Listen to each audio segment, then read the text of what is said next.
कल्याणकारी योजनाओं को जल्द लाभार्थियों तक पहुंचाना रहेगी शिमला के नए डीसी अनुपम कश्यप की प्राथमिकता। इससे पहले डायरेक्टर ट्रांसपोर्ट रह चुके हैं शिमला के नए उपायुक्त। बर्फ से प्रभावित इलाकों में यातायात व विद्युत आपूर्ति बहाल करने के लिए संबंधित विभागों को सामंजस्य बनाने को कहा। 2014 के आईएएस कश्यप बोले, सरकार की प्राथमिकता ही होती है डीसी की प्रायोरिटी।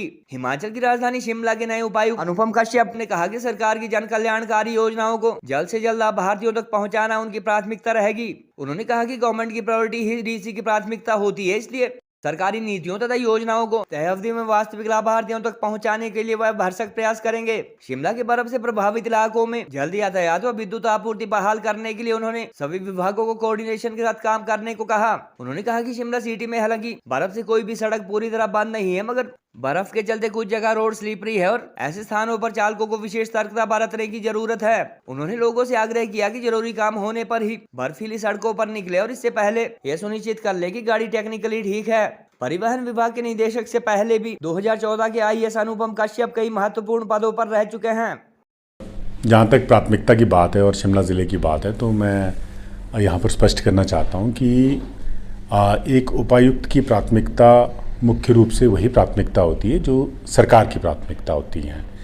सरकार के क्या कार्यक्रम हैं, क्या नीतियाँ हैं, क्या सरकार की सोच है और किस प्रकार से हमने उनको जनमानस तक पहुंचाना है, ये मैं समझता हूं कि सबसे महत्वपूर्ण कार्य उपायुक्त का रहता है।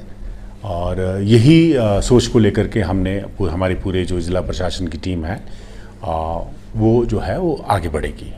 देखिए, ये बड़ी खुशी की बात है कि बर्फबारी हुई है और हमारे बागवानों और कृषकों के लिए ये बहुत ही अच्छी खबर है।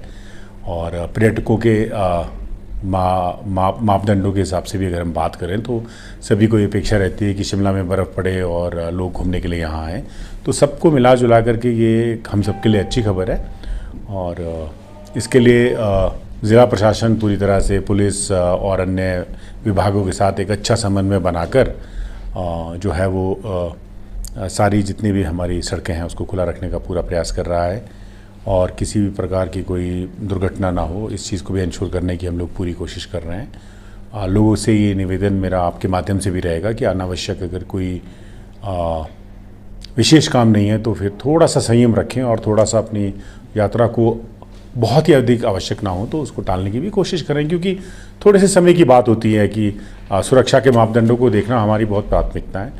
और अगर कोई व्यक्ति ऐसे सड़कों पर निकलते भी हैं तो उनको ये आग्रह रहेगा मेरा उनसे कि अपनी गाड़ी की टेक्निकल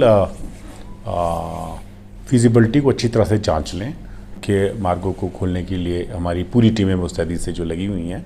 शहर में तो कोई मार्ग अवरुद्ध नहीं है, लेकिन स्लिपरी ज़रूर है। जहाँ तक बिजली के ट्रांसफार्मर्स की बात है तो अभी कई जगह से ऐसी सूचना प्राप्त हो रही है कि कई जगह में ट्रांसफार्मर्स वगैरह डाउन हैं, उसमें कुछ दिखते हैं। तो आप जानते हैं कि हमारी भौगोलिक परिस्थिति किस प्रकार की है और किस प्रकार से ऐसी चीज़ें ऐसी स्थिति में होती हैं। लेकिन इफ़ेक्टिव रिस्टोरेशन के लिए हम लोग प्रतिबद्ध हैं और उसमें पूरी समन्वय के साथ सभी डिपार्टमेंट्स आपस में मिलजुल करके इसको नॉर्मलाइज करने में काम में लगे हुए हैं।